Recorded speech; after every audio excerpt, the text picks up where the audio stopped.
సంగారెడ్డి జిల్లా అమీన్పూర్లో ఎప్పుడైతే రజిత ఆమె ముగ్గురు పిల్లలకు పెరుగన్నంలో విషం పెట్టి చంపేసింది అన్నటువంటి వార్త ఎప్పుడైతే బయటకు వచ్చిందో అప్పటి నుంచి కూడా ఈ కేసుని చాలా సీరియస్గా తీసుకుంది పోలీస్ శాఖ కూడా.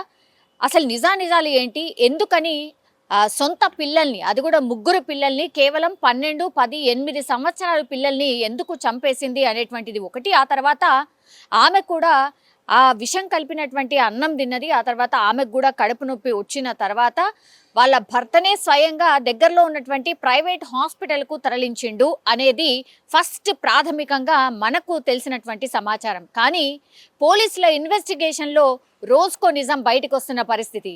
యాక్చువల్లీ ఇదంతా చేసింది కన్న తల్లే, ఎవరైతే పిల్లల్ని చంపిందో ఆమె ఇదంతా కూడా చేసింది. కేవలం ఎందుకోసము అంటే భర్తతో కలిసి ఉండడం ఇష్టం లేక, అట్లాగే 10th క్లాస్లో ఆమెతో పాటు చదివినటువంటి శివ అనే వ్యక్తితోని వివాహేతర సంబంధం పెట్టుకుంది కాబట్టి అడ్డు తొలగించుకొని హాయిగా ఈ ఎవరైతే ఈ శివ అనే వ్యక్తి ఉన్నాడో 10th క్లాస్ ఫ్రెండ్ అని చెప్తున్నారు. సో అతనితో కలిసి ఉందాము అని ఇట్లా ప్లాన్ వేసింది కాబట్టే వాళ్ళ పిల్లల్ని చంపింది అనేటువంటిది పోలీస్ ఇన్వెస్టిగేషన్లో తేలింది. ముందుగా అనుకున్నారు అందరూ పెరుగన్నంలో విషం కల్పించింది, ఆ తర్వాత పిల్లలు చనిపోయారు అనేటువంటిది, ఆమె కూడా తినింది కాబట్టి ఆమెను హాస్పిటలైజ్ చేశారనేది. ఇది కూడా ఒక నాటకమే అని పోలీసుల ఇన్వెస్టిగేషన్లో తేలింది.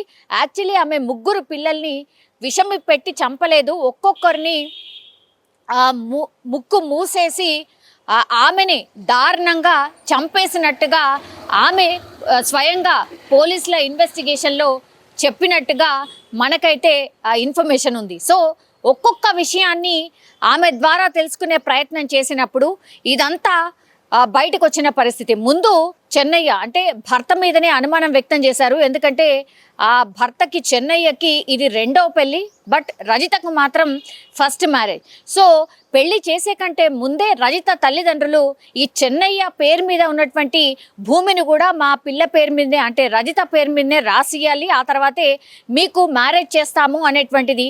అప్పటి నుంచి కూడా రజిత తల్లిదండ్రులు చెన్నయ్యకు సంబంధించి ఏదైతే అంటే చెన్నయ్యని గుప్పెట్లో పెట్టుకోవడం అనుకోవచ్చు, లేదంటే చెన్నయ్య బాగా చూడకపోతే మరి మా పిల్ల పరిస్థితి అనుకున్నారో ఏంటో, ఏ తల్లిదండ్రులైనా అట్లాగే ఆలోచిస్తారు. కానీ అప్పటి నుంచి కూడా రజిత తల్లిదండ్రులు ఒప్పించి మరీ రజితనిచ్చి చెన్నయ్యకు మ్యారేజ్ చేయడం జరిగింది.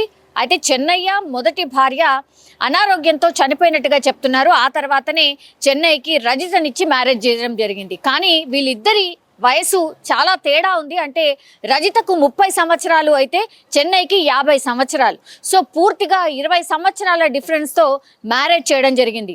మరి అప్పుడు రజితని ఒప్పించి మ్యారేజ్ చేశారా ఏంటి, ఆ కోణంలో కూడా విచారణ చేసినప్పుడు రజిత అవును, మా తల్లిదండ్రులు ఇచ్చే స్తోమత లేకపోవడంతో సెకండ్ మ్యారేజ్ అయినటువంటి ఈ చెన్నైకి ఇచ్చి మ్యారేజ్ చేయడం జరిగింది. నాకు ఇష్టం లేకుండే, నాకు మొదటి నుంచి కూడా ఈ శివ అనే వ్యక్తే ఇష్టము అనేటువంటిది ఇన్వెస్టిగేషన్లో పోలీసులకు చెప్పినట్టుగా కూడా చెప్తున్నారు.